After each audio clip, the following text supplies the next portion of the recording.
Wouldn't it be lovely to make contact with another civilization that has arisen and evolved independently? Well, one thing you'd have to do first is to be sure you can understand the message.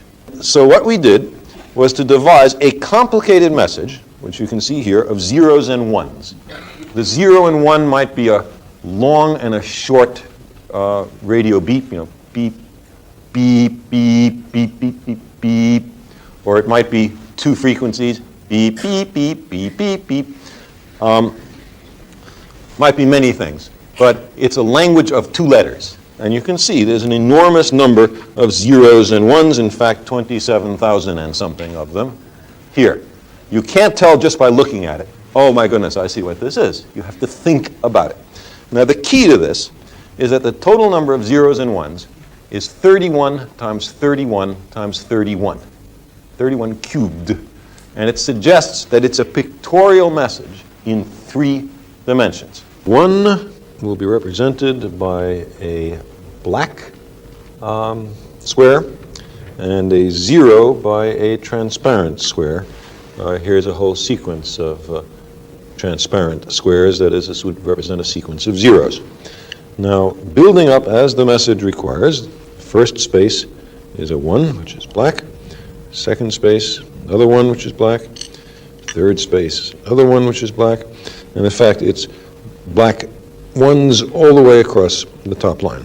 So the top line there is a sequence of black 1s.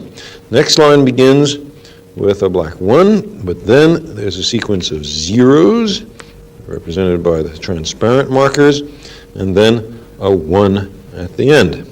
Now we have the similar pattern building up. Black edge, transparent interior, which goes for a number of lines further. Now the next line is different. It starts out with a 1, has a sequence of zeros, and then there are 3 1s in the middle, then the same sequence of zeros, and then a 1.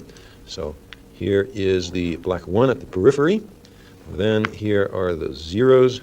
Next are the 3 black 1s, and then there will be zeros and a black 1 there. And the remainder of this frame fills in like this. So we now see the picture is a black border and a kind of Maltese cross in the middle, and everything else blank. There are many other layers, and when we build them all up, we result in a pattern, which we will shortly see. This was intended to be a formaldehyde molecule, although it does look a little bit like Mickey Mouse, in which there's a carbon atom, 2 hydrogens, and an oxygen. Now, what could the significance of that be? Why go to all this trouble to simply say formaldehyde? And the answer is that formaldehyde has a radio frequency attached to it. And what all of this trouble is about is the message is saying, don't listen on this station. This isn't the station that's interesting. Listen on the formaldehyde station, and that's where the Encyclopedia Galactica will be. So as soon as we get that message, quick, we turn the frequency of our radio telescope to the formaldehyde frequency, continue to look at the same star we're looking at, and then hopefully get such a message. That's the general kind of idea. Notice that if we made a serious such search and succeeded, the results would be inestimable. We will have ended the isolation of mankind from the rest of the universe forever.